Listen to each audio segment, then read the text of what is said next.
o ante el contexto de que la información relevante que le va a brindar esta persona que ha cometido un delito, si está en la capacidad del Ministerio Público de poder recabar esta información, pues entonces no debería darle esta oportunidad de ser un colaborador eficaz. Por ejemplo, si dentro de las diligencias de una investigación se da cuenta que mediante el levantamiento del secreto bancario, mediante el levantamiento del secreto de comunicaciones, interceptaciones telefónicas, seguimientos, entre otros, si mediante esos actos especiales de investigación, por ejemplo, si es que puede recabar la información por su propia cuenta como autoridad, no debería caer en establecer o en brindar una colaboración eficaz a esa persona. Entonces, ahí es que se tiene que analizar también y reflexionar sobre ello jurídicamente para establecer el costo y beneficio que hay. Ahora, esta pregunta también es importante, considero, y es lo siguiente: ¿uso excesivo de la colaboración eficaz en la actualidad? No necesariamente es una postura que yo pueda tener, sino simplemente lo planteo para que ustedes también puedan analizar y preguntarse eso. Actualmente, en los últimos años, ¿existe un uso excesivo de la colaboración eficaz?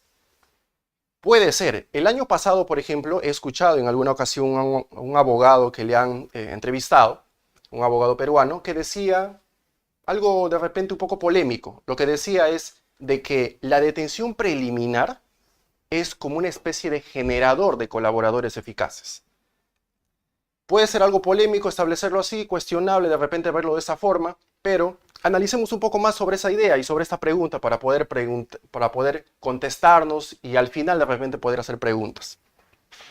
La detención preliminar, una persona cuando se encuentra en una detención preliminar, ya sea por ejemplo un delito de tráfico ilícito de drogas, por ejemplo, que usualmente son 15 días, claro está.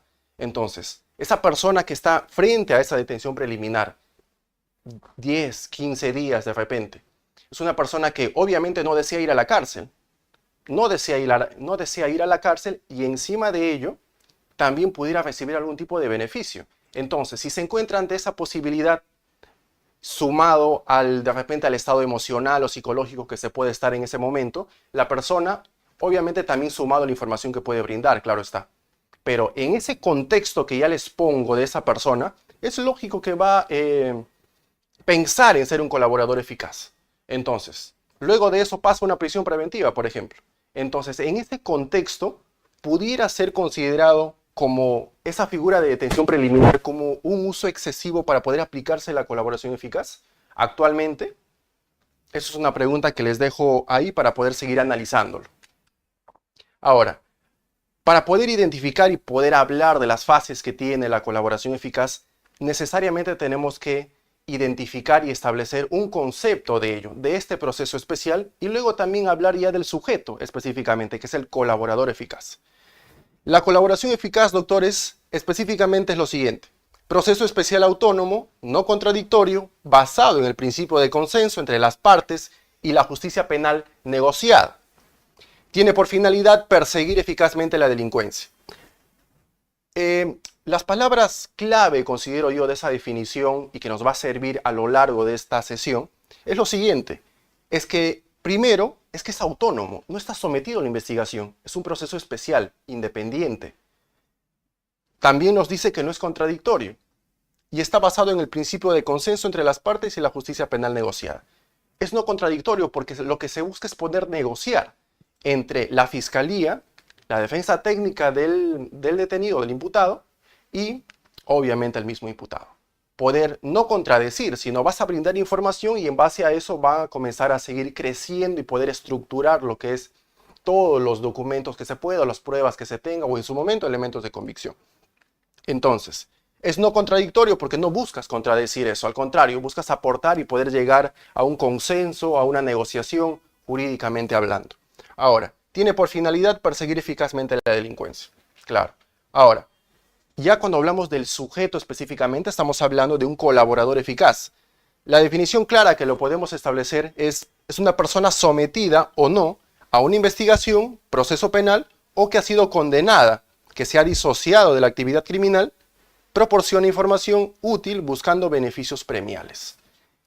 Como ustedes bien saben, doctores, ser un colaborador eficaz no necesariamente estamos hablando de una persona que actualmente se encuentra investigada o procesada. No necesariamente. El mismo código lo señala que puede ser una persona que hasta ya está condenada, hasta que ya puede que ya esté hasta en el establecimiento penitenciario, cumpliendo su pena.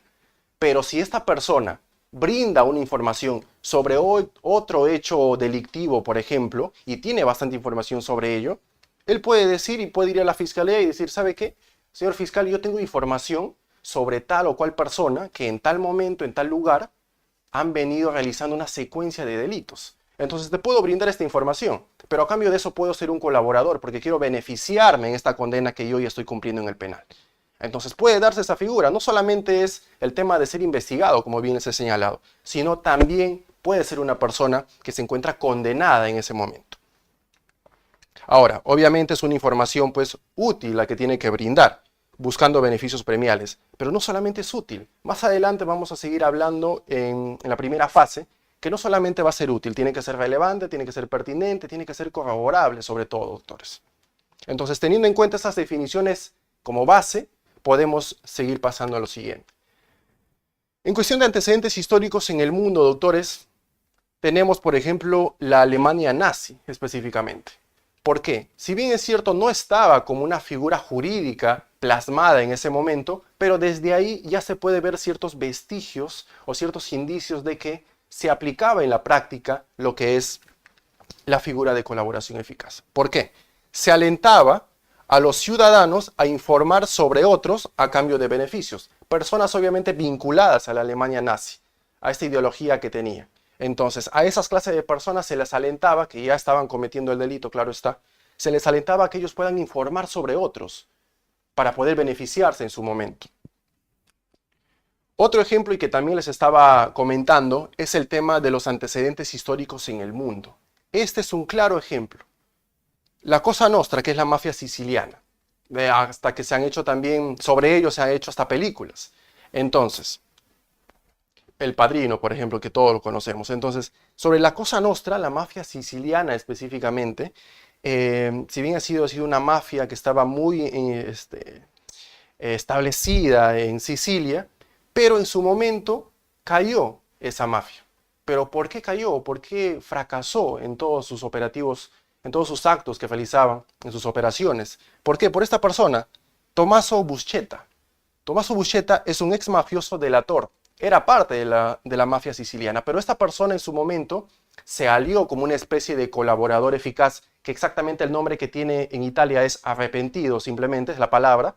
Entonces, bajo esa figura, esta persona que era parte de la Cosa Nostra pudo dar información tan importante, tan relevante, que ha permitido más de 100 intervenciones, más de 100 detenciones sobre la Cosa Nostra, sobre esta mafia siciliana.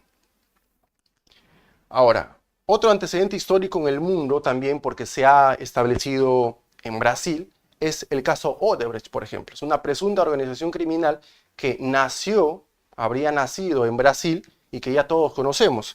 Lo conocemos como el caso Lava Jato.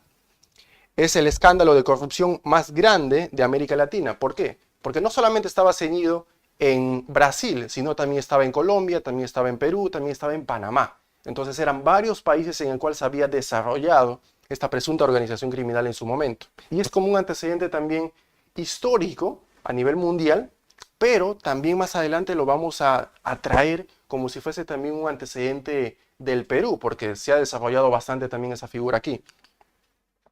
Por ejemplo, en cuestión de antecedentes históricos en el Perú, para ya entrar a tallar y centrarnos en nuestro país, podemos mencionar la presunta organización criminal denominado Los Cuellos Blancos del Puerto, que fue en el año 2018.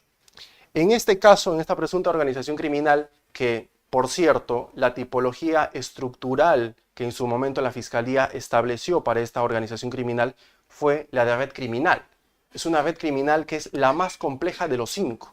En su momento lo vamos a explicar más detalladamente dando ejemplos también al respecto. Pero bueno, centrémonos en los cuellos blancos. En los cuellos blancos, la definición genérica que se pudiera tener para poder seguir avanzando es que los empresarios eran un grupo de empresarios, habían colaboradores eficaces ahí, Dentro de esta presunta organización se entendía que había jueces, fiscales, abogados, empresarios involucrados en diversos niveles jerárquicos del sistema de justicia. Entonces, esto es un antecedente histórico en nuestro país. Otro antecedente histórico también importante es Odebrecht, pero ya centrándonos en nuestro país. ¿Por qué? Porque eran parte de esta organización criminal transnacional funcionarios y empresarios peruanos que en su momento también fueron colaboradores eficaces, dentro de esta figura de colaboraciones eficaces. Ahora, otro dato importante es que la colaboración eficaz se consolidó como un instrumento central del sistema anticorrupción en nuestro país y desde ahí se ha venido desarrollando y también mejorando esa figura. Ahora, doctores, algo muy importante que también tenemos que mencionar es sobre la normatividad vigente que hay en nuestro país. Ya hemos hablado de antecedentes que pueden existir en otros países de nuestro país, pero todo ello se ciñe a un proceso especial establecido, regulado. Te da ciertos lineamientos para poder llevar a cabo esta colaboración eficaz, este proceso especial. Todo inicia en el Decreto Legislativo 1301, que modifica específicamente el Código Procesal Penal desde el artículo 472 en adelante, vinculado a lo que es la colaboración eficaz.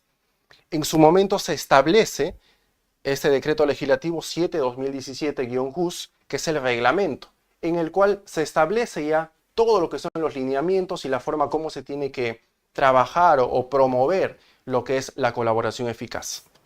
¿Qué es esto? Proceso especial de colaboración eficaz en nuestro país. Entonces, teniendo en claro eso, vamos a estar más específicamente centrarnos ya en las fases. El proceso especial de colaboración, doctores, tiene 5 fases específicas como les había mencionado al inicio. La fase de calificación, en el cual es una fase en el cual la persona, aparte de ya disociarse de la actividad criminal, va a la fiscalía y le menciona de que desea brindar una información a cambio de poder recibir beneficios premiales propios de la colaboración eficaz. Pero no solamente por eso puede iniciar esta fase de calificación, sino también puede iniciar porque la misma fiscalía es la que promueve o en todo caso postula a la persona y decir, ¿sabes qué? Puedes acogerte a colaboración eficaz, dame toda la información. Puede suceder eso, a pedido del Ministerio Público o a pedido de parte, en este caso de la persona interesada, que quiere verse beneficiada. En la fase de corroboración, como bien señala la misma palabra, es poder corroborar. Una vez que ya existe esta fase, pasamos a la otra fase, a la fase de poder recabar ya sea declaraciones, ya sea documentos, ya sea tipos de imágenes o videos o algún tipo de elemento de convicción que te pueda permitir corroborar todo lo que ya te ha señalado la persona. Esta persona te brinda información sobre tal hecho, perfecto, pero eso tiene que ser corroborado. Esta es la fase específica en la cual se tiene que desarrollar eso. Posterior a eso tenemos la fase de celebración del acuerdo. Una vez que ya se ha corroborado esta información, se procede a poder celebrar ya el acuerdo de colaboración eficaz para ya seguir y de una vez poder iniciar con el aspecto judicial, el control judicial que tiene que tener este proceso especial. Justamente la cuarta fase es la fase de acuerdo de beneficios y colaboración. Es decir, ya se entra a tallar más a la negociación ya sea de la imputación, ya sea de la pena que se va a establecer finalmente en esta situación de este hecho que se le puede imputar a esta persona. Es decir, ya se comienza a negociar y a establecer finalmente cuál va a ser la imputación, sobre qué hecho y cuál va a ser la sanción que va a tener esta persona. Ahora, por último, tenemos lo que es la fase de control y decisión jurisdiccional. Es una fase en la cual, si bien es cierto, se ha pasado ya todas estas fases, y todas estas fases tiene el control el Ministerio Público, pero en su momento, cuando ya toca una fase jurisdiccional o un control jurisdiccional, estamos hablando de un control en el cual el juez va a poder establecer o al menos observar si es que existe proporcionalidad. Existe proporcionalidad entre la información que ha brindado y la sanción que finalmente se le impone. Puede ser una exención, como bien he señalado, una suspensión, reducción, entre otros que más adelante vamos a hablar. Entonces, ahí existe un control. Puede que sea desproporcional, el juez lo puede rechazar, claro que sí. Es más, si existe algún tipo de omisión procesal, también puede devolver este acuerdo al Ministerio Público. Entonces, Haciendo esta pequeña definición de cada uno de ellos, vamos a pasar a analizar el primero, la fase de calificación. Cuando hablamos de fase de calificación, doctores, estos 4 puntos es lo más importante en el cual se tiene que analizar. Primero, como bien he señalado, la persona que va a brindar la información, que desea ser un colaborador eficaz o al menos iniciar con este proceso, tiene que disociarse de la actividad criminal. Una persona, por ejemplo, que es parte de un delito de tráfico de productos maderables, por ejemplo. Esta persona tiene que disociarse de esa acción. Ya no tiene que ser parte de toda esa actividad de traficar productos maderables, sino tiene que apartarse de ello, disociarse, terminar, finalizar esas actividades o el rol que él tenía dentro de esta organización criminal, por ejemplo. Tiene que disociarse, luego tiene que haber una voluntad de poder brindar información eficaz. La información que tiene que brindar tiene que ser, aparte de veraz, tiene que ser eficaz al final, poder lograr el objetivo específico que se tiene dentro de investigar esos hechos o recabar información sobre los hechos. Luego tenemos que el agente puede ser procesado o sentenciado. Justamente sobre esto les había hablado hace minutos nada más. Que la persona no necesariamente tiene que ser investigado o procesado, sino también ya puede ser una persona condenada que quiere tener algún tipo de beneficio en la condena que ya lo viene cumpliendo. Luego tenemos en esta misma fase brindar información relevante, suficiente, pertinente, útil y corroborable. Como bien les he señalado. Por ejemplo, información relevante.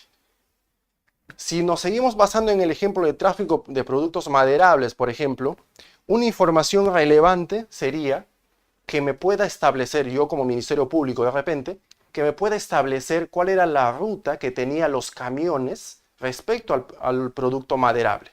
Y qué día se hacía, o por dónde era la zona que tenía que pasar, o cuáles eran los controles que tenían que evadir, por ejemplo. Entonces, es relevante porque tiene que ver con el hecho. Tiene que ser suficiente porque me puede permitir poder identificar, en este ejemplo, identificar de principio a fin cuál era el camino que seguía el camión de los productos maderables. Lo mismo que tiene que ser pertinente, tiene que ser útil, y al final tiene que ser corroborable, doctores. Porque de nada va a servir que venga la persona, me diga, sí, en tal lugar se cometió tal delito, hemos hecho esto, lo otro y todo ello. Pero ¿y cómo lo puedo corroborar? Si ni siquiera hay otras personas que puedan ser testigos protegidos que me digan, sí, esa persona lo vio. O yo tengo algún tipo de video de que había sucedido tal hecho en tal lugar. Entonces tiene que ser corroborable. No solamente basta lo que uno puede, sobre esa persona puede conocer como colaborador, sino también lo que se puede probar. Ahí, en esa figura, es que estamos hablando de una información corroborable por parte que va a brindar la información este aspirante a colaborador eficaz. Ahora, esto es la fase, doctores, considero yo, una de las más importantes al margen del control jurisdiccional que va a tener el juez. Sino esto, la fase de corroboración. Porque cuando ya hemos identificado que existe en la otra diapositiva que mencioné, pertinente, útil y corroborable, entonces como ya el Ministerio Público ha identificado ello, se puede iniciar con esta fase ya de corroboración y este proceso de colaboración eficaz mediante una disposición fiscal, en el cual se establece todo. Se establecen los hechos, se establece una probable imputación, se establece, por ejemplo, las diligencias también que se va a hacer para poder corroborar cada afirmación que ha realizado el colaborador eficaz. Luego tenemos esta parte de la diapositiva que dice, es un proceso especial independiente del proceso común, que también ya lo hemos mencionado, lo tenemos ya presente hace minutos.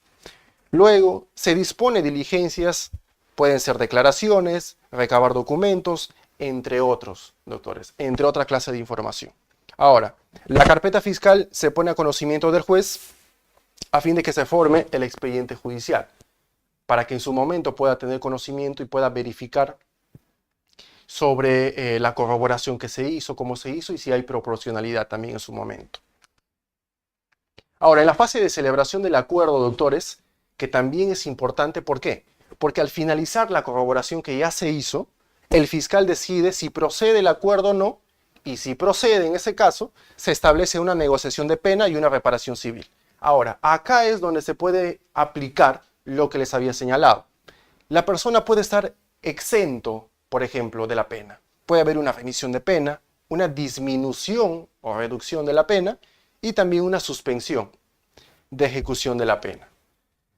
Entonces, esas son las figuras que se puede aplicar a un colaborador eficaz acorde a la información que brinda y acorde también, obviamente, a la negociación que puede hacer la defensa técnica, porque no solamente es tener la figura o la postura que pueda tener el Ministerio Público. Al inicio había señalado que la colaboración eficaz es una justicia consensuada, una justicia negociada.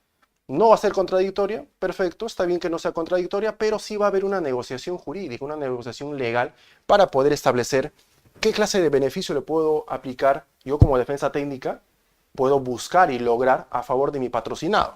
Una excepción, una disminución, una suspensión de repente de su ejecución, va a depender de la negociación que se haga con el Ministerio Público.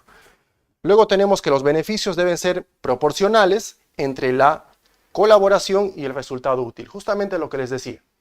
Si vamos a llegar hasta el control jurisdiccional, tenemos que llegar con una proporcionalidad que exista para ello.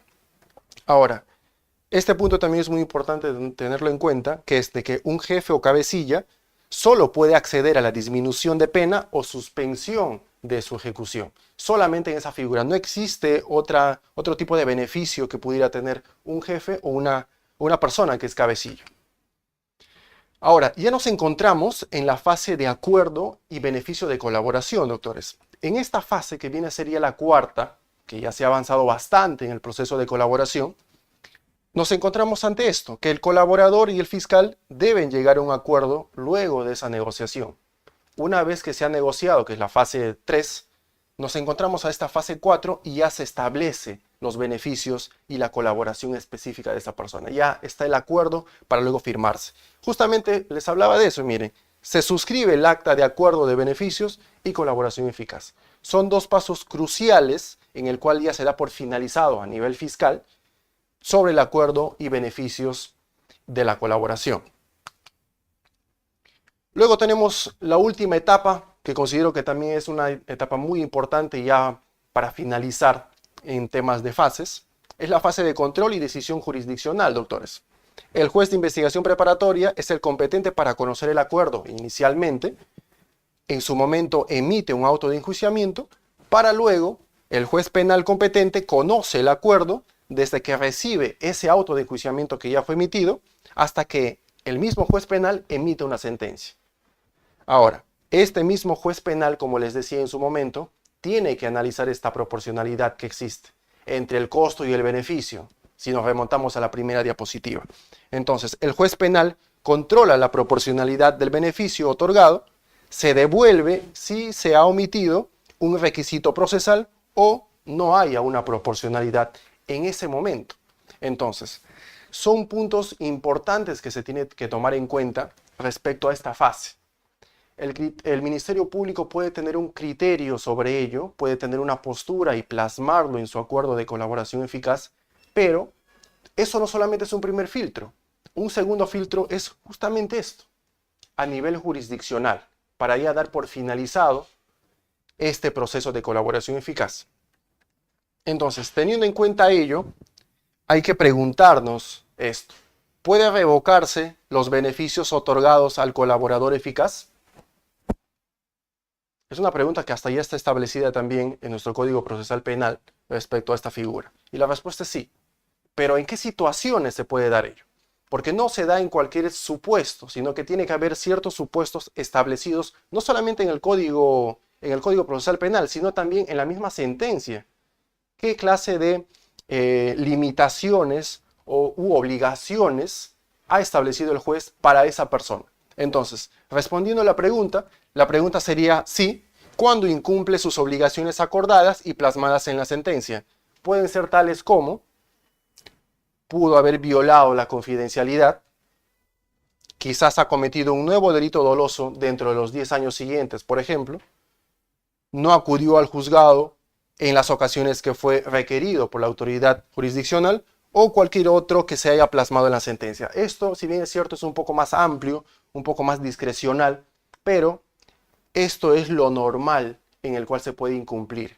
Se puede establecer como revocar, mejor dicho, cuando se incumple estas, pero esto es más discrecionalidad ya, que se va a establecer en la sentencia. Ahora, dentro de la colaboración eficaz, doctores, Esto también es una figura muy importante. Ya hemos analizado los 5 fases. Bien, lo hemos analizado. Pero dentro de ese momento de las primeras fases, las primigenias, se pueden establecer ciertas medidas y se pueden aplicar a favor del colaborador eficaz. Existen 3, como ustedes pueden ver en pantalla. Primero, medidas de aseguramiento. Hay medidas de aseguramiento cuando la persona está libre o cuando la persona está en el establecimiento penitenciario. En esas 2 figuras. Por ejemplo, ¿cuándo ustedes me dirán, Joe, cuándo se puede aplicar una medida de aseguramiento? Cuando la persona está libre. Se puede aplicar, por ejemplo, que no se le rote del lugar donde él está trabajando, por ejemplo, que no se le mande a otro lugar, que no cambie de lugar de centro laboral, o por ejemplo, que no cambie de residencia también. Entonces, poder saber dónde se encuentra, cuál es su cotidianidad que él puede realizar en el aspecto laboral, por ejemplo. Asegurar ello. Si tiene un trabajo que usualmente tiene que ir a otras partes del país o estar de distrito a distrito, entonces lo mejor sería poder identificarlo y poder brindarle una medida de aseguramiento sobre ello. Ahora, ¿cuándo nos encontramos ante una medida de aseguramiento de una persona que está presa de su libertad? Fácil. La persona que pueda estar presa en un establecimiento penitenciario, si se quiere establecer una medida de aseguramiento para esa persona, lo que se tiene que hacer es poder cambiarlo de pabellón, por ejemplo. Si está en un mismo establecimiento penitenciario, pues se le cambia de pabellón, o también puede darse la situación de que lo envíen a otro establecimiento penitenciario del país. Eso es un tipo de medida de aseguramiento. Las medidas de protección son muy puntuales también y son muy importantes porque dentro del desarrollo de este proceso de colaboración eficaz, la medida de protección que se le pudiera dar, por ejemplo, si es una persona en libertad, se le da a él específicamente, un resguardo policial de repente, también puede ser una protección a su familia, entre otros, por ejemplo, o también el tema de su residencia, poder protegerlo de esa manera o enviarlo también a otra ciudad, sin afectar el tema laboral que ya les había explicado acá.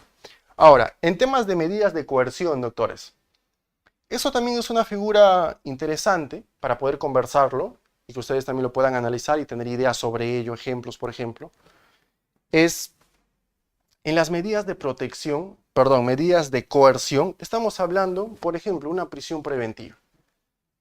De alguna otra forma, ¿puede ser considerado como una medida de coerción que se puede aplicar? Claro, se puede aplicar. Que luego se pueda realizar, por ejemplo, la variación de esa medida de coerción, también. Pero principalmente lo que se aplica son los 2 primeros y en ocasiones también la última. Ahora, estando a eso, nos hacemos la otra pregunta también importante que quiero compartir con ustedes para que también puedan dar en su momento una postura sobre ello. La pregunta es, ¿todo colaborador eficaz debe concurrir a juicio para que declare? Póngase en el contexto de que una persona que haya brindado su información, su declaración, cualquier otro tipo de información relevante, que es un colaborador y está establecido como tal, pero tenga que ir a un juicio oral. Necesariamente todo colaborador tiene que presentarse a la persona, el Ministerio Público, presentar a esa persona como parte de este juicio oral para que pueda corroborar la información. La respuesta puede ser un no, puede ser un sí, pero dependiendo específicamente. Por ejemplo, la postura que varios juristas tienen es que en el caso de que, respondiendo a la pregunta, si debe concurrir o no, que para que declare, no. Cuando se encargue, o cuando se trate, perdón, de ser un colaborador solo para corroborar. Si está establecido un colaborador eficaz que solo va a brindar información para que corrobore en su momento y que con toda esa información el Ministerio Público vaya a juicio, en ese caso no va a concurrir al juicio oral. Solamente va a brindar la información en su momento en las fases que ya hemos visto. Pero imaginemos que sí vaya a juicio. Entonces, va a ser una especie de colaborador testigo. Ahora, imaginemos que nos encontramos en esta figura de que sí ha concurrido a juicio. Por experiencia como abogado defensor, es cotidiano de que el Ministerio Público, cuando brinde la declaración de un colaborador eficaz, por ejemplo, todos podemos advertir de que esa persona lógicamente no se va a presentar físicamente. físicamente o en todo caso con la ropa normal que él pueda utilizar o que entre caminando, por ejemplo. En algún momento como abogado defensor, lo que he podido advertir, por ejemplo, es de que se presentó un colaborador eficaz para poder brindar su declaración, pero con el micro, con una voz distorsionada. Pero no solamente eso, era una persona que estaba vestida con una indumentaria de un obrero de construcción, por ejemplo, y es más, ni siquiera entró caminando, entró en una silla de ruedas, lo trajeron. ¿Por qué? Porque el Ministerio Público lo que quería era poder evitar que las otras personas, ya sea los abogados o los otros procesados, los acusados, puedan identificar a la persona por su manera de caminar, por su manera, por ejemplo, de vestir o por la voz que pueda tener. Para evitar esa clase de descubrimiento de la persona es que se plasmó así. Entonces son medidas que tiene el Ministerio Público, claro está, para poder cuidar la seguridad y la identidad de esa persona cuando nos encontramos ante un colaborador testigo. Entonces, sobre todo ello que hemos mencionado es la figura de colaboración eficaz, doctores. Hay que tener en cuenta ciertos puntos clave que hemos tocado en este momento respecto a la colaboración, por ejemplo, sus fases que ha tenido. Ahora, esta colaboración eficaz, como bien les he señalado al inicio, tiene bastante vinculación con el crimen organizado. Usualmente para poder desmantelar una organización criminal, ¿qué hace el Ministerio Público? Aplica esta figura de colaboración eficaz. Ya sea porque la persona está muy comprometida y esa misma persona decide ser un colaborador eficaz, o porque el Ministerio Público considera, según a su perspectiva, de que tengo información como para poder proponerle una colaboración eficaz dentro de organizaciones criminales. Entonces, teniendo ya esa información de la colaboración eficaz, podemos pasar a lo siguiente. Una especie también de introducción o antecedente al tema en sí de crimen organizado. Lo primero que he podido poner aquí para que puedan verlo es la criminalidad por lucro. En las décadas pasadas, 70, 80, 90, doctores, mayormente la criminalidad que existía en su momento era únicamente por el tema del lucro, por ejemplo. El tema en su momento, por ejemplo, era por temas, claro, de dinero. La extorsión porque se da por el tema de dinero. El sicariato también se da por el tema de dinero, por ejemplo. Pero eso ha sido, en los años 90 ha iniciado esta criminalidad por lucro. Pero antes era simplemente por odio, por resentimiento también. Entonces había otra clase de criminalidad en su momento, que ha ido evolucionando, quizás un poco distorsionado, que ha terminado a este punto. Actualmente en nuestro país, por ejemplo, todos conocemos de que hay negocios de microempresarios o grandes empresarios que sufren exactamente con este tema de la extorsión, ya sea los mensajes. Últimamente todos hemos visto también noticias sobre que hasta los colegios están siendo extorsionados. Entonces, y no solamente ello, para ir más lejos, hasta establecimientos penitenciarios. Hace un par de meses, si no me equivoco, había visto esta clase de noticia, en el cual habían puesto una especie de dinamita, una bomba, afuera de un establecimiento penitenciario. Entonces, ¿a qué punto ha llegado el tema de la criminalidad por lucro, por ejemplo? Ahora, cuando hablamos de criminalidad, doctores, estamos hablando no de cualquier grupo de personas, estamos hablando de un grupo complejo, un grupo que puede ser grande, pero bien estructurado. Cuando hablamos de una criminalidad organizada, siempre tenemos que fijarnos primero en su estructura. No solamente se trata de ir al artículo 317 y decir, bueno, esta persona organizó, esto constituyó o simplemente esta persona lo integró. No solamente eso. Primero hay que señalar si es que tiene los elementos de una organización criminal. Identifica la estructura y luego identifica si es que ha organizado o ha constituido, por ejemplo. La criminalidad tiene que ser bien estructurada, doctores. Actualmente, por ejemplo, una organización criminal que busca, no solamente busca un poder económico, puede buscar un poder mediático, por ejemplo, a través del periodismo, a través de las redes sociales. Puede buscar también un poder político, por ejemplo. ¿Por qué? Porque a veces hay organizaciones criminales o presuntas organizaciones criminales que se implantan en entidades públicas importantes, como por ejemplo el Congreso, que últimamente existen investigaciones. Son presunciones que igual se tienen que investigar, pero para el Ministerio Público hace poco hemos podido identificar, todos como ciudadanos normales, comunes y corrientes, de que existiría algún tipo de organización criminal ahí dentro. Entonces, son presunciones que ya la fiscalía se encargará de poder investigar. Pero a lo que voy es, una organización criminal bien estructurada, ¿qué busca? No solamente dinero, sino también un orden material, como dice el artículo 317. Busca tener algún tipo de poder territorial, económico, político, entre otros. Ahora, el delito de organización criminal, doctores, hay que tomar en cuenta que es un delito de peligro abstracto. El derecho penal, o en todo caso el legislador peruano, ha tratado, por ejemplo, de poder, de alguna u otra forma, poder adelantarse a la comisión de delitos dentro de organizaciones criminales. Por ejemplo, todos sabemos que la organización criminal es un delito abstracto. ¿Por qué? Porque no es necesario que se cometa el delito. Cualquier delito que pueda cometer dentro de la organización criminal, ya sea de corrupción, ya sea de productos maderables, ya sea de tráfico ilícito de drogas, o cualquier otro. El delito de organización criminal es autónomo en su figura. Entonces, cuando hablamos de un grupo autónomo, de un delito autónomo, estamos hablando de que es un peligro abstracto y que hasta actos preparatorios ya está considerado como organización criminal. Por ejemplo, para poder simplemente refrescar una información que seguramente ustedes también lo tienen. Por ejemplo, si yo me junto con un grupo de amigos, Juan, Felipe y Luis, por ejemplo, y yo les digo, ¿saben qué? Hay que organizarnos para poder realizar tal delito. Por ejemplo, ir a, no sé, a poder asaltar a una persona o de repente comenzar a extorsionar o comenzar a secuestrar, por ejemplo. Entonces yo me pongo de acuerdo con todos ellos y de repente ya hasta yo hago croquis, de repente algún tipo de información, ya vamos juntando y luego la policía se entera y con el pasar de los días nos detiene a todos, por ejemplo.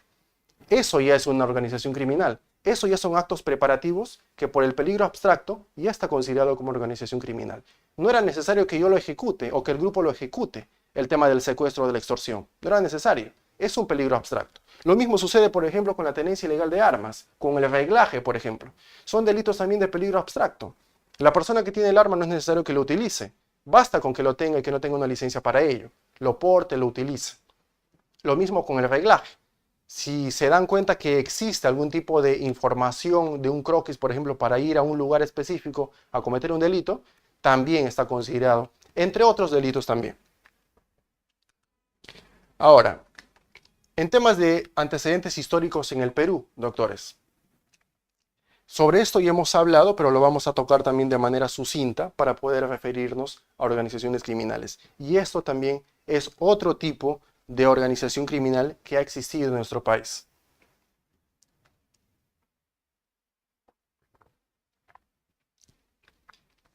Doctores, ustedes que están verificando esta información que estamos compartiendo, todos sabemos, ya desde hace años, que esta presunta organización criminal, que era la Red Orellana, estaba compuesto mayormente con la finalidad de poder apropiarse de bienes inmuebles a nivel nacional, por ejemplo.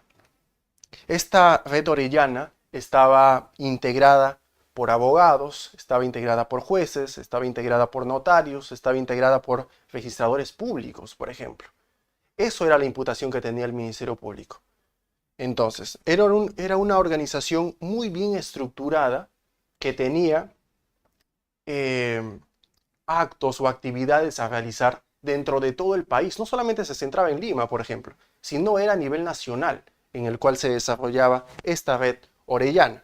Ahora, el tema de los cuellos blancos también es otro tipo de antecedente histórico en nuestro país, pero ya no hablando como colaboradores eficaces, porque hubo colaboradores eficaces en este caso también, sino ya nos estamos fijando más que todo como una organización criminal propiamente dicho, y como había señalado inicialmente, el Ministerio Público identificó que se trataría de una red criminal.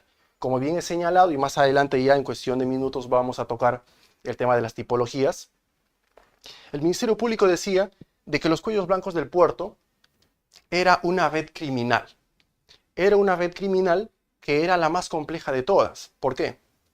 Porque requería que su estructura sea muy compleja, valga la redundancia, pero también estaba involucrado profesionales dentro de esto, y la red criminal era muy flexible. No exactamente había jefes o cabecillas sobre ello, pero la doctrina señala de que cuando hablamos de una red criminal estamos hablando de una persona que, si bien es cierto, no es el jefe o el cabecilla, pero es una persona muy importante y tiene a su alrededor una constelación de personas que va a servir para el fin ilícito que ellos tienen. Entonces, de alguna u otra forma, puede tener quizás algún tipo de líder, pero objetivamente y jurídicamente no tiene un líder en específico, porque todos tienen un rol muy importante y se conectan entre sí.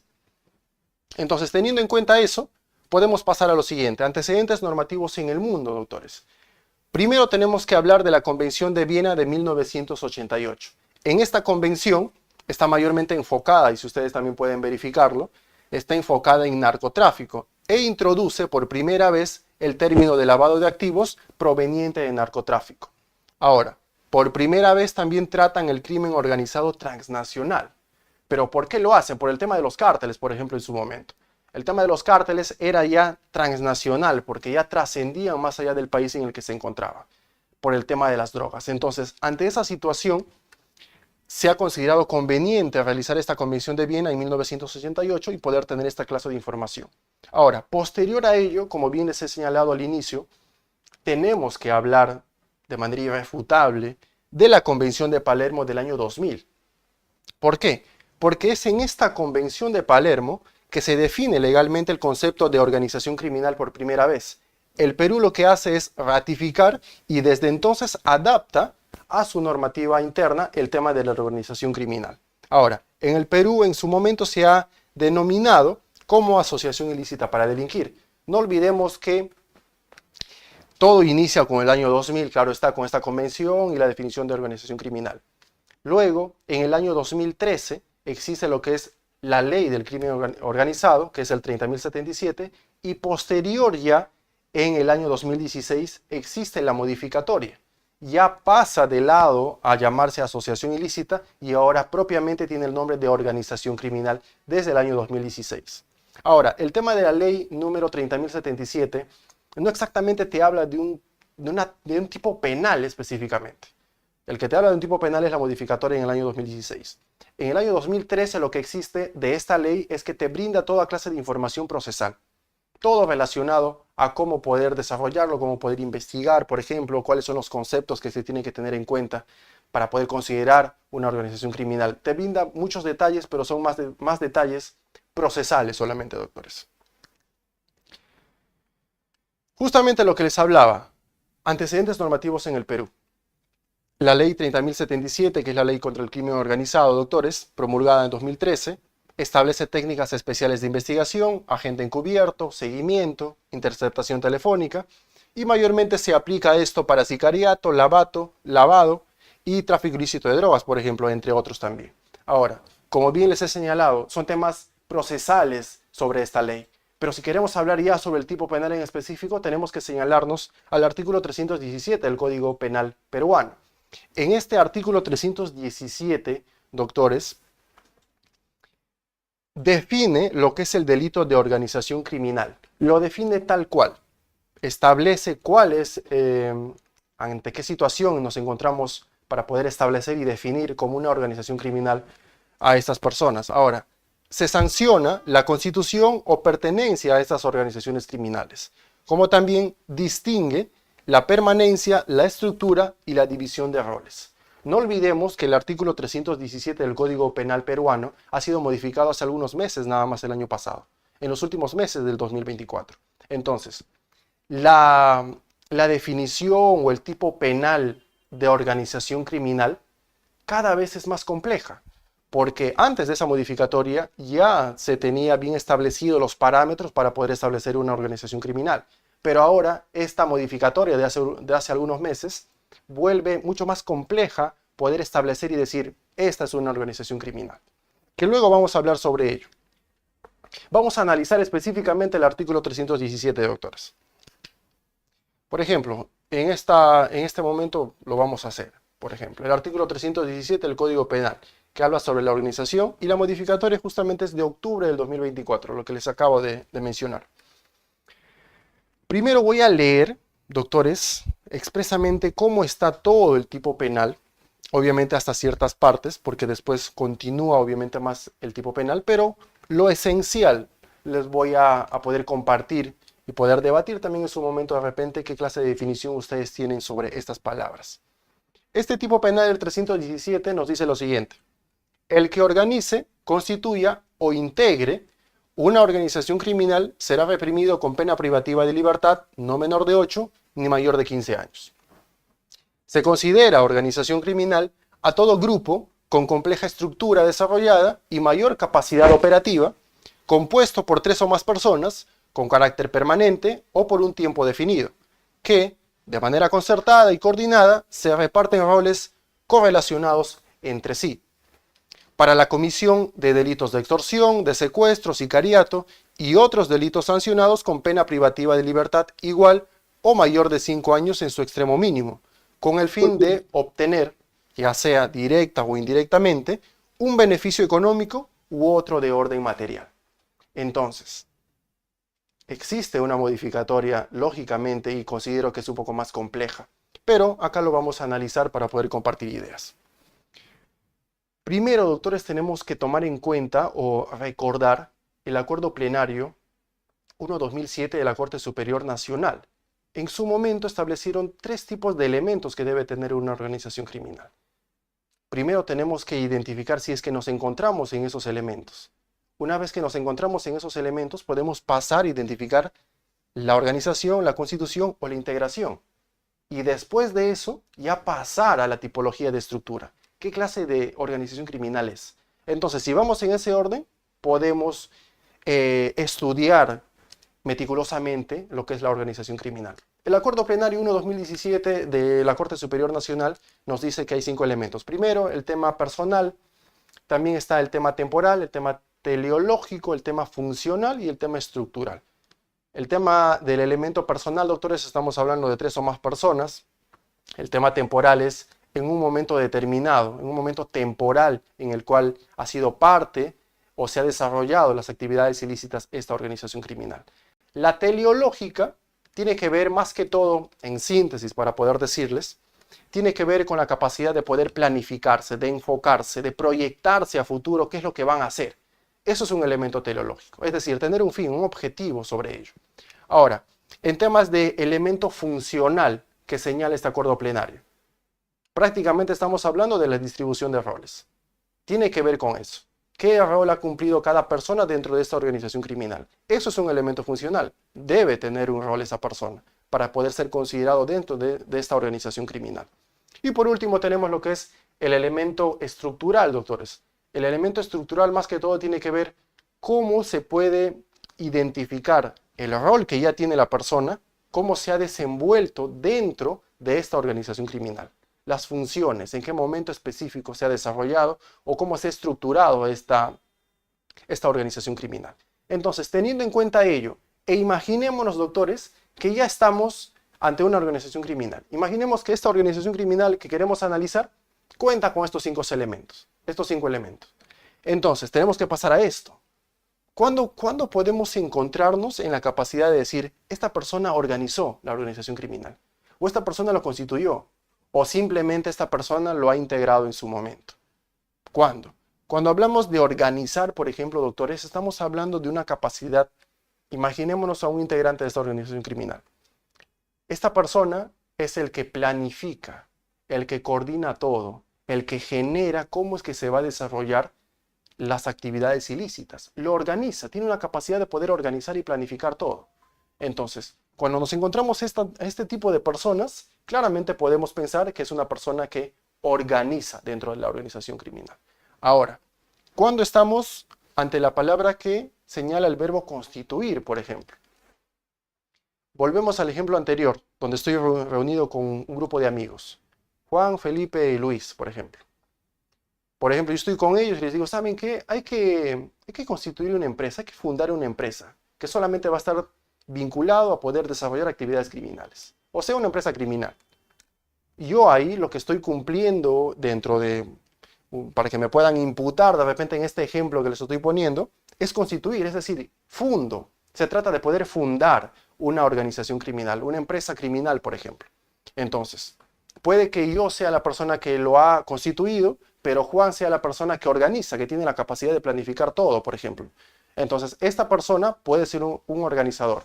Mi persona pudiera ser, en este ejemplo que les pongo, constituir, la persona que constituyó. Y simplemente Luis es una persona que lo integra, que no necesariamente tiene un papel importante, pero tiene un rol que sirve a la organización criminal. Entonces, en ese contexto nos encontramos ante un organizador, una persona que constituye y una persona que solo lo integra. Pero sigamos. Una organización criminal será reprimido con pena privativa de libertad no menor de 8 y no mayor de 15. En este segundo fundamento podemos señalar lo siguiente. Se considera organización criminal a todo grupo con compleja estructura desarrollada, doctores, y mayor capacidad operativa. ¿Cuándo nos encontramos ante un grupo con compleja estructura? ¿Cuándo nos encontramos en esa situación? Nos encontramos ante un grupo de personas de que aparte que cada uno tiene su rol específico, tiene que tener funciones que tengan que ver, por ejemplo, con temas de desarrollar específicamente un acto en un momento determinado. Un grupo, cuando hablamos de un grupo con compleja estructura, estamos hablando con un grupo que se organiza, planifica todo perfectamente. Volvemos a lo mismo, un grupo con compleja estructura, estamos hablando con un grupo de personas que hasta tienen reglas internas, como si fuese un reglamento en una administración pública. Pero en este caso, en una organización criminal, existen hasta reglas internas, acuerdos internos que son intocables. Entonces, eso, por ejemplo, puede ser un indicio de considerarse de que estamos ante un grupo con compleja estructura. Pero, cuando nos encontramos ante la capacidad de decir mayor capacidad operativa, se me viene a la mente que claramente pudiéramos estar hablando, cuando hablamos de mayor capacidad operativa, es temas logísticos, temas de dinero, por ejemplo. La facilidad para poder utilizar el dinero para sus actos ilícitos, o la capacidad de poder tener la logística para poder desarrollar sus actos ilícitos. Por ejemplo, el tema de los productos maderables que les puse como ejemplo. En ese contexto, ¿cuál sería esa capacidad operativa que tengan grandemente? El tema de los camiones, por ejemplo. El tema del personal, el tema de la gasolina. Entonces, todo ello implica lo que es una mayor capacidad operativa. Ahora, seguimos. Compuesto por 3 o más personas, con carácter permanente o por tiempo definido. Eso está muy claro, tiene que ver con la cantidad ya de personas, el elemento personal que señala el acuerdo plenario. Puede ser permanente o por tiempo indefinido. También tiene que ver con la temporalidad o la cronología en la cual la persona ha participado en ese delito de organización criminal. Ahora, también nos dice que de manera concertada y coordinada se reparten roles correlacionados entre sí. En esa parte, doctores, claramente, para poder seguir analizando ese delito, estamos hablando de la capacidad de poder pactar, de tener un pacto, de tener un acuerdo, de poder establecer que vas a cumplir tal rol, tú vas a cumplir otro rol, pero ya de manera concertada, porque cada uno ya sabe qué va a hacer, cuál es la función que tiene dentro de la organización. Por eso es que nos habla que después de analizar esto, tenemos que identificar que de manera concertada y coordinada se han repartido los roles y lo cumplen dentro de la organización criminal para beneficiarse. Ahora, lo que dice es para la comisión de delitos, ya sea de extorsión, de secuestro, sicariato y otros delitos sancionados con pena privativa de libertad igual o mayor de 5 años en su extremo mínimo. Este punto es muy importante, doctores, porque nos dice con el fin de obtener, ya sea directa o indirectamente, un beneficio económico u otro de orden material. Acá hay que analizar esto. Un beneficio económico, claramente estamos hablando de dinero, buscan lucrar, buscan obtener dinero a cambio de sus actividades ilícitas. Hasta ahí lo tenemos claro. Pero, ¿el legislador qué quiso decir cuando planteó u otro orden material? ¿Se acuerdan que al inicio de esta sesión les hablaba de que una organización criminal lo que busca no solamente es dinero, no solamente es criminalidad para lucrar, sino que la criminalidad o su estructura es tan grande que no solamente buscan dinero, buscan un orden material distinto. Por ejemplo, poder político, poder mediático, por ejemplo, o hasta poder territorial. Hay organizaciones criminales, por ejemplo, el tema de extorsiones a taxistas, por ejemplo, que ponen sus stickers, por ejemplo. Entonces, ¿qué es lo que ellos buscan? A veces hay conflicto entre organizaciones criminales.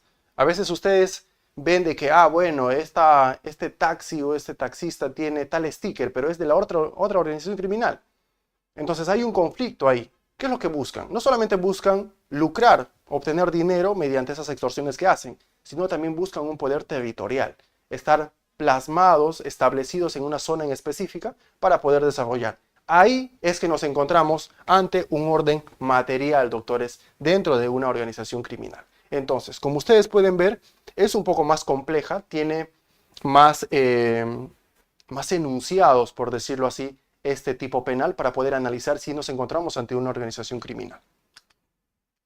Ahora, este punto es muy importante y considero que desde acá también pudiéramos analizar punto a punto sobre las tipologías de estructuras criminales. Las Naciones Unidas ha establecido este tipo de organizaciones criminales y que también en su momento fue desarrollado por el juez supremo Prado Saldarriaga también sobre este punto. Entonces, nos encontramos en esto. Jerarquía estándar, jerarquía regional, red criminal, agrupación jerárquica o también llamada una jerarquía por racimos también. Y también tenemos el grupo central, que también puede ser llamado como una jerarquía horizontal.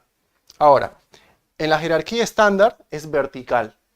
Y ahora vamos a pasar a analizar ello primero. En la jerarquía estándar, como una descripción gráfica, doctores, podemos tener esta figura.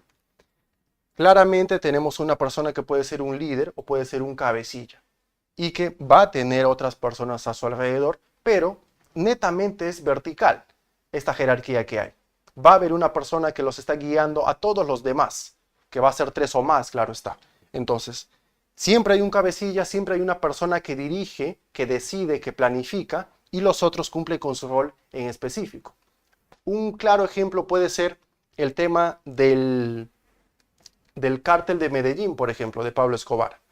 En sus inicios era este tipo de jerarquía estándar, en sus inicios, porque luego existía una especie de coalición también con otros cárteles, pero en sus inicios era esto netamente.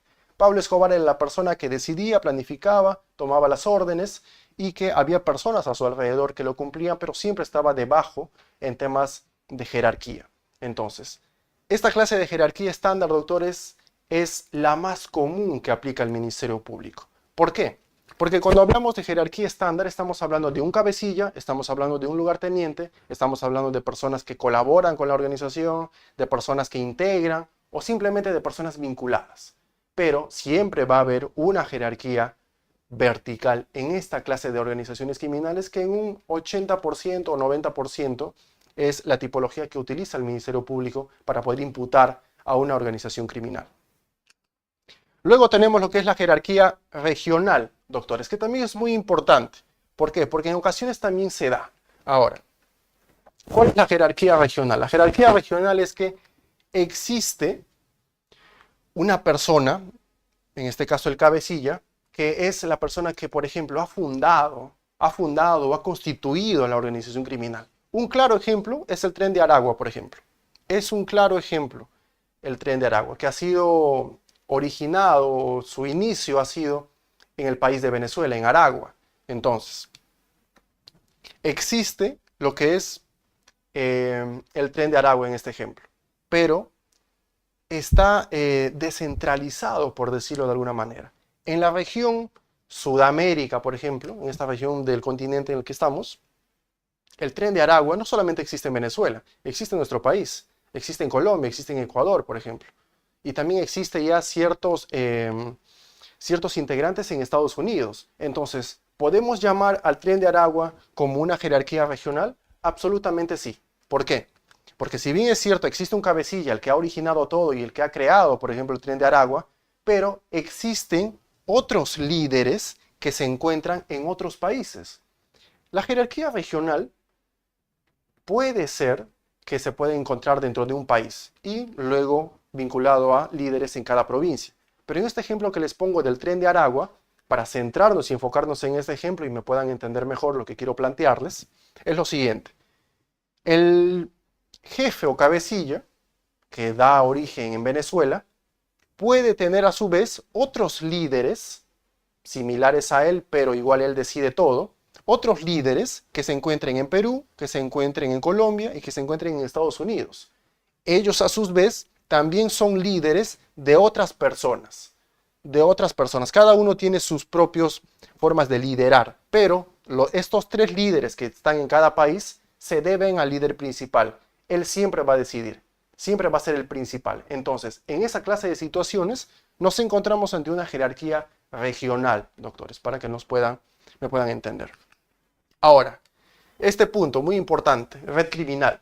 Cuando hablamos de la red criminal, doctores, como bien he señalado, estamos hablando de una organización criminal demasiado compleja, pocas veces probada por lo complejo que puede ser. ¿Por qué?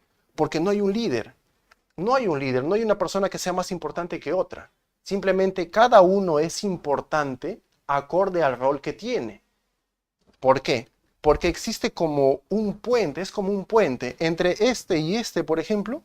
Esta persona sería el puente. Lo mismo también con esto, entre este y esta persona. Y así, ustedes lo pueden ver como si fuese una telaraña. Entonces, es importante, cada uno es importante con el rol que cumple. Cada uno tiene que servir a la organización para que la otra persona pueda completar el acto ilícito, por ejemplo. ¿Ya? Ahora, como bien les he señalado al inicio, siempre va a haber una persona en el centro de todos que va a ser de alguna u otra forma una persona importante, trascendental. Quizás no va a ser la persona que decida todo, porque todos de alguna u otra forma deciden, pero va a haber una persona que va a ser la más importante. Y esa persona a su alrededor va a tener una constelación de otras personas importantes, pero que les va a servir a él, porque de alguna u otra manera él ha generado todo ello.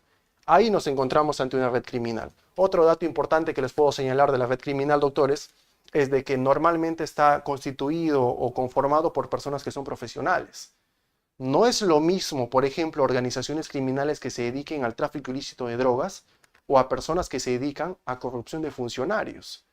El caso que les había puesto de la presunta organización de cuellos blancos, jueces, fiscales y abogados. Entonces, eso es lo que se aplicó en su momento, en el año 2018-2019, que es una red criminal, una presunta red criminal. Ahora, pasamos a lo siguiente, agrupación jerárquica, doctores. Cuando hablamos de una agrupación jerárquica, también podemos hablar de una especie de jerarquía por racimos, de alguna manera. Y de alguna otra manera, esa tiene la descripción, como si esto fuese por racimos de cada uno separado. ¿Qué se trata? Existe un grupo central, existe un núcleo central que toma las decisiones. Estas 3 personas toman las decisiones. Pero, ¿qué es lo que sucede? Y justamente les ponía como ejemplo el cártel de Medellín. El cártel de Medellín de Pablo Escobar, en sus inicios, fue una jerarquía estándar, porque solamente le tenía a Pablo Escobar. Pero en su momento Pablo Escobar se daba cuenta de que tenía otra clase también de enemigos. Por ejemplo, los hermanos Ochoa, por ejemplo, el cártel de Guadalajara, el cártel de Juárez en México. Entonces tenía enemigos por todos lados. Entonces él, y hasta películas también existen sobre ellos, o series, en el cual se plasma de que él, en vez de poder atacarlos o estar en una batalla constante contra ellos, lo que decide es agruparse. Decir, ¿sabes qué? ¿Por qué mejor no nos juntamos y hacemos un cártel más grande? Ya no solamente el de Medellín, sino que sea más grande y de repente hasta transnacional. Y por eso pensó en su momento en México. Entonces, esa figura de organización criminal, él ya dejó de tener una jerarquía estándar y se basó a esto, una agrupación jerárquica. ¿Por qué? Porque cada cártel del narcotráfico tenía su propio líder, tenía su propia gente también alrededor, pero decidieron unirse. Entonces ya no decidían solos, ahora decidían en grupo. Era un grupo central que decidía sobre los demás y sobre los demás actos de ilícitos que podían cometer. Esto es el último, doctores, en cuestión de tipologías. El grupo central. En cuestión del grupo central, doctores, también estamos hablando de una jerarquía horizontal. ¿Ya? Una jerarquía horizontal. Por ejemplo, un tema claro para poder entender esto es que, en este ejemplo, las 4 personas deciden. Las 4 personas toman decisiones. Pueden establecer qué decisiones se toman. Es como una junta prácticamente. Si hablamos de una empresa, una junta directiva, en temas criminales pudiéramos hablar un grupo central como una junta directiva también. ¿Por qué? Porque los 4 toman decisiones. Un ejemplo claro que se puede establecer en esto es los grupos de amigos, por ejemplo, o grupos de profesionales que tienen una misma profesión y que se dedican a hacer actos ilícitos.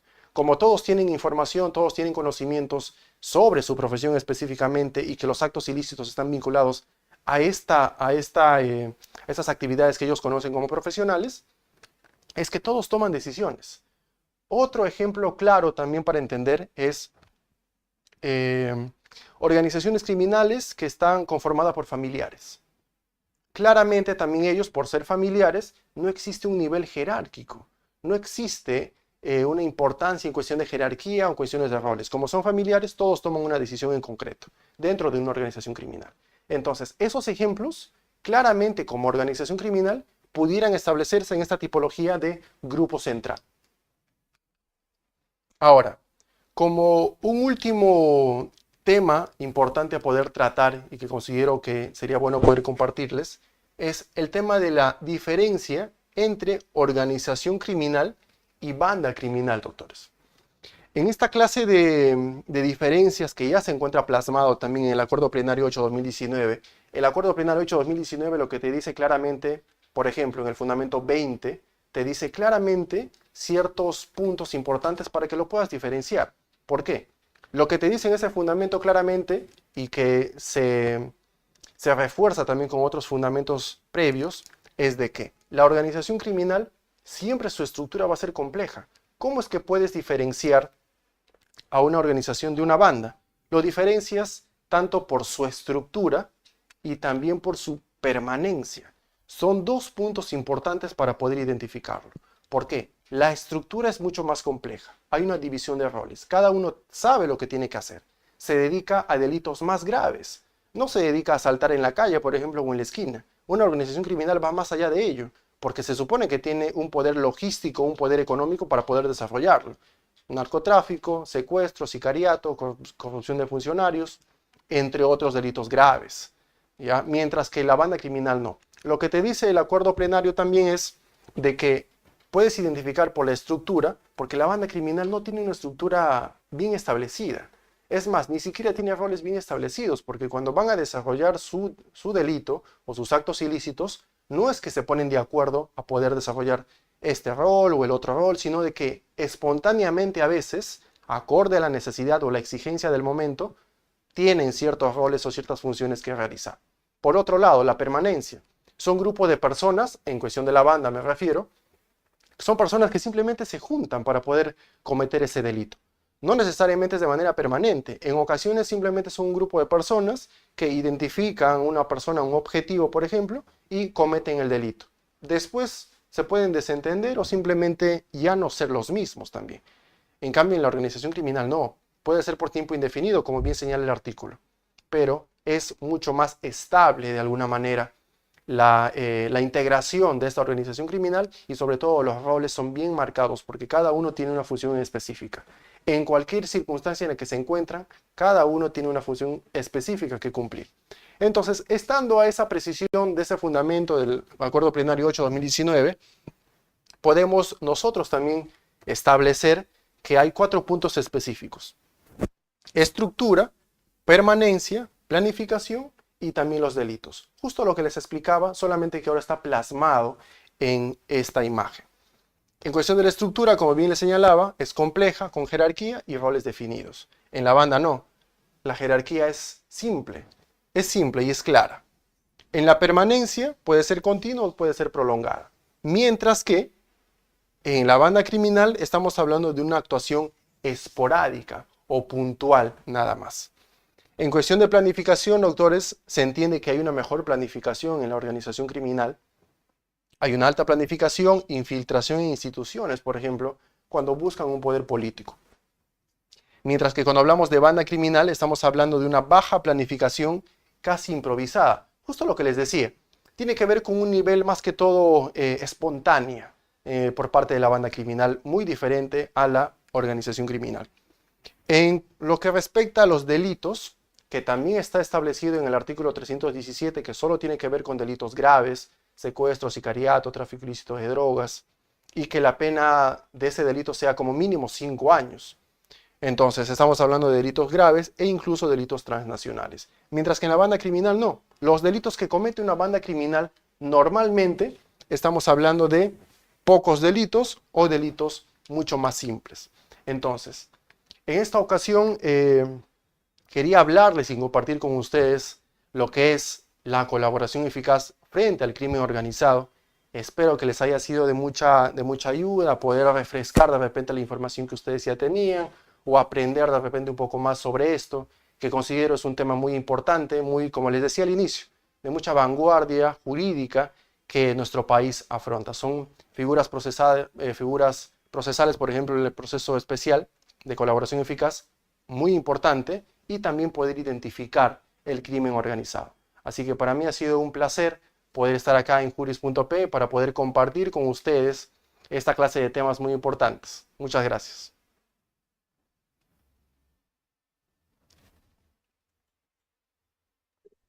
Bien, doctor, muchísimas gracias por poder acompañarnos en la sesión de día de hoy. Ha sido una sesión muy interesante.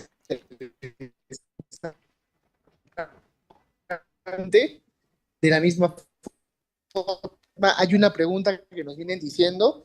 Nos dicen, doctor, ¿cuál es la diferencia? Explicar, por favor. No escuché muy bien, como decía.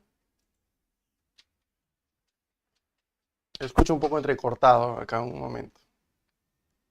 Estaba hablando sobre una especie de diferencia, si no me equivoco.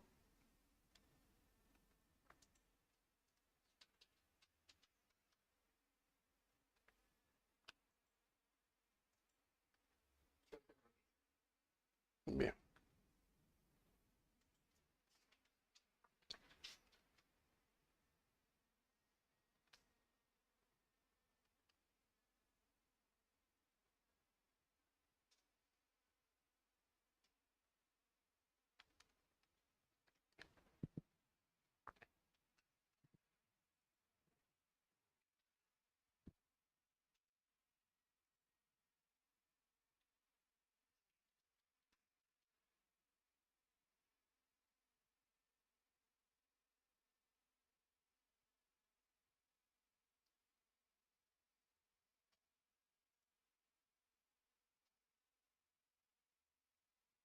O de repente Bien, en el chat. doctor, mil disculpas. Sí, mil Ujú. disculpas. Nuevamente, ahora sí le voy a formular la pregunta. ¿Me llega a escuchar ahora sí? Sí, sí, lo escucho muy bien. Doctor, ¿me llega a escuchar? Sí, lo Ya, escucho muy mis bien, disculpas, doctor. doctor. Doctor, la pregunta que nos viene formulando es, ¿cuál es la diferencia entre el acuerdo plenario 8/2019 y 10/2019? Bien, tiene que ver mayormente con el tema de poder establecer el tema de la diferencia, por ejemplo, con la banda criminal. Mientras que en el 9/2000, perdón, el 8/2000, ¿me escuchan? ¿Sí? En el primero que acabo de mencionar tiene que ver mayormente con la diferencia que existe con la Sí, banda sí se le criminal. escucha, doctor. Tiene que ver mayormente con la diferencia de poder establecer cuál es la estructura que tiene una organización criminal. Basarse específicamente en la estructura, en la tipología que pueda tener, pero también estableciendo ciertos atisbos o diferencias respecto a la banda criminal. Entonces hay que tomar en cuenta esa información primero para poder plantearlo. Lo escucho un poco entrecortado, pero creo que no sé si estuvo bien ahí la respuesta, porque la pregunta no la escuché muy bien. Eso sería en todo caso la Sí, acá respuesta. nos dicen otra pregunta muy Ujú. interesante, doctor. ¿Sí? Nos dicen, doctor, felicitarlo por la clase del día de hoy. Mi pregunta va en lo siguiente, doctor, con las reformas que vienen realizándose con el tema del lavado de activos y también con criminalidad laboral, que se tiene que tener en consideración en esos verbos rectores. Doctor, le escuché otra vez entrecortado. Tengo entendido que está hablando de lavado de activos, pero no lo escuché bien la pregunta. Está entrecortado.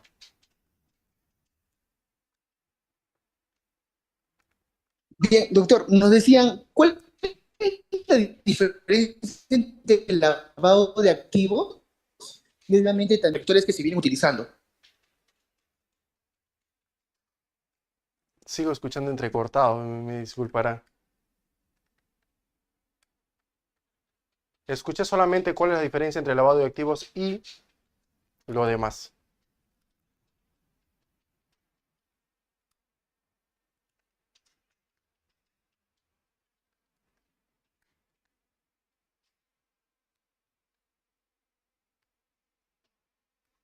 Doctor, ahora sí se me llega a escuchar, disculpe. ahora sí lo escucho.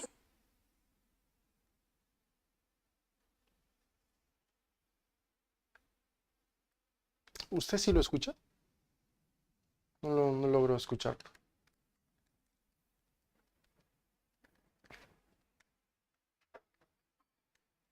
Sí, doctor, acá nos están preguntando la diferenciación entre lavado de activos y negociación incompatible, los verbos rectores que se vienen utilizando. Ya, ahora sí ya le entendí, ya le escuché bien la pregunta. La diferencia entre lavado de activos y negociación incompatible. ¿Le escuché bien? ¿Eso es la pregunta? Si me puede Sí, corroborar, doctor, eso es lo que correcto. escuché. Bien, el tema de negociación incompatible tiene que ver mayormente, obviamente es un delito de corrupción de funcionarios, pero lo que se tiene que probar ahí, o el verbo rector importante, es el tema del interés. Porque si cuando hablamos de la colusión, por ejemplo, solamente para citarlo, el tema de poder pactar para poder defraudar. En el cambio de la negociación, por ejemplo, que hay que tener en claro que tiene que ver el interés directo o indirectamente del funcionario o servidor público. Ahora, ¿cuál es la diferencia con el lavado de activos? Son totalmente tipos penales diferentes, porque en el lavado de activos lo que se tiene son ganancias ilícitas que una persona puede adquirir, que obviamente proviene de un delito, pero le da una apariencia de legalidad para luego meterle al sistema financiero del país, por ejemplo. Pero ya existen otros tipos de verbos, por ejemplo, el hecho de ocultar, el hecho de tener, el hecho de convertir, el hecho de transferir. Pero tienen connotaciones totalmente diferentes, porque en el primero, como bien señalo, son el dinero adquirido de un acto ilícito, que pudiera ser negociación incompatible, por ejemplo, pero todo ese dinero recaudado de manera ilegal en la negociación incompatible va a terminar pudiendo hacer un tipo de conversión o transferencia para darle una apariencia de legalidad e ingresar en el sistema financiero. Entonces, una diferencia no exactamente es porque son totalmente diferentes, pero pudiera ser considerado la negociación incompatible como un delito de origen, un delito fuente que va a terminar en un lavado de activos. Considero yo que pudiera ser ello. Gracias.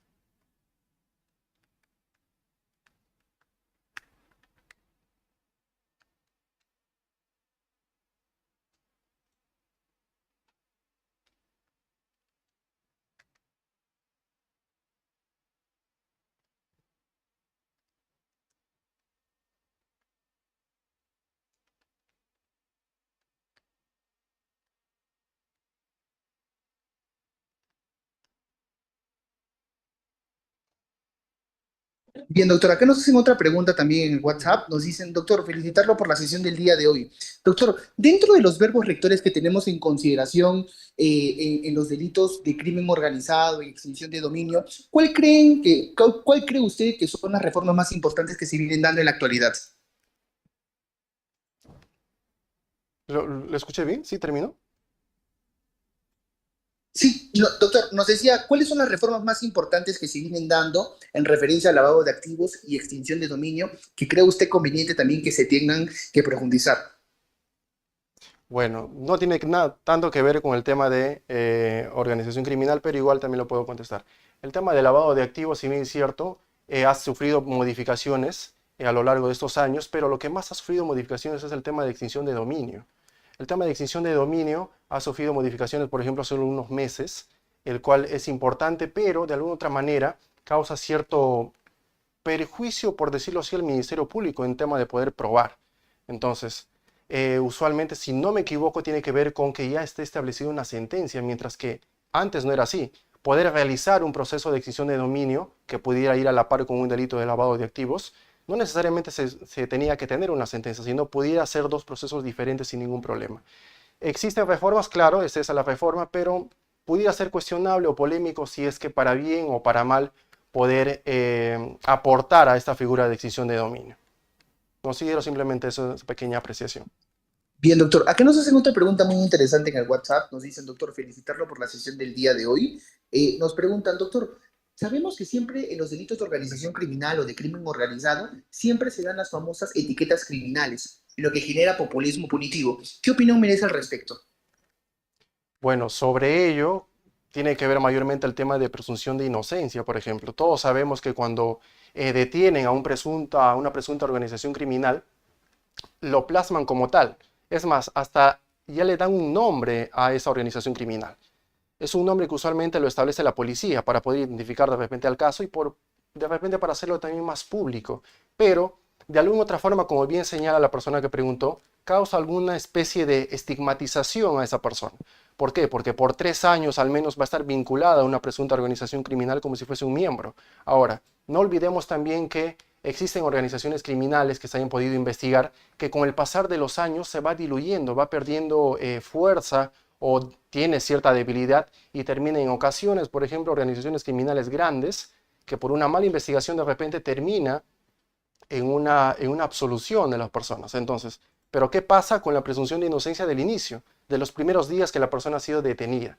Entonces, ¿causa algún tipo de estigmatización? Absolutamente sí.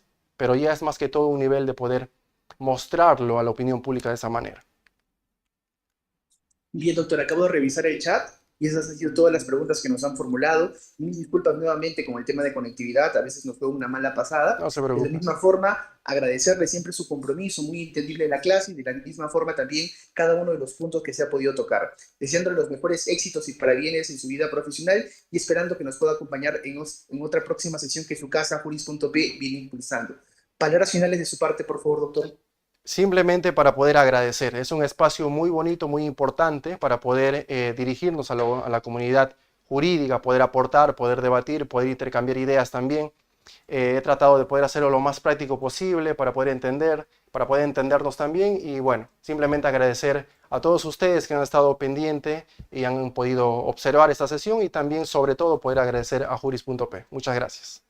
Muchísimas gracias a usted, doctor Joy. De la misma forma, cada uno de los asistentes, doctores, no se olviden que hoy día hemos tenido la clase de colaboración eficaz frente al crimen organizado, estrategias, límites y lecciones claves con el doctor Joy Panduro del Águila. De la misma forma, si es que quieren la certificación de la clase del día de hoy, la pueden hacer al 979-495-203 para que ustedes puedan tener cada uno de los aspectos relacionados a la sesión del día de hoy. Así es que, doctores, muchísimas gracias por la atención prestada y cada uno de los aspectos dentro de la presente sesión. Gracias y buenas noches con todos, doctores.